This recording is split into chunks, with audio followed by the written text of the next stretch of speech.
Komachielo ne jonyuol ma pachoka ogujiw mondo mi ikaw yie to owek tiyo gi pesa rietha kakoro gidhialo nyasi mar yawo higa kod nyasi mar Christmas obede ne osekalo kama bende nyisgi mondo mi gipar ni nitiere ting' ma gin godo mar chulo nyithindo school fees higa manyien ka obiro yawo sikunde.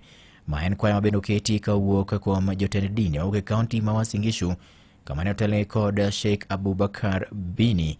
Nonyiso jonyuol ni onego bed ni koro gikawo thuolo mar keto tenge omenda moko biro konyo e chwalo chenro mar chiwo ne nyithindo school fees higa manyien ma koro gikawo odiochieng' mar tarik 1 kaka en odiochieng' moro malich mibiro tiye kod pesa mathoth ma biro kelo ng'ikruok maduong' mokalo ne somb jopuonjre ni mar biro bedo ni ok jonyuol ok bibedo kod thochgi mar biro tero nyithindo sikul higa manyien. Na tunaomba wazazi, hizi siku 4 zilizobaki tafadhalini msitumie pesa kwa njia mbaya. Mujue kuna uniform, kuna school fees, basi hizi ni siku za kujipanga. Tusiangalie tarehe moja. Tarehe moja itapita, ni kama siku nyingine zozote, lakini itakuwa ni shida. Inafika wakati mtoto anataka kwenda shule, hakuna pesa. Hili itakuwa ni jambo ambalo kwamba halitopendeza katika nchi yetu tukufu. Na wazazi waangalie pia mambo ya school fees. Wasikule pesa yote, wabagishe kidogo ya school fees kifunguliwe Januari.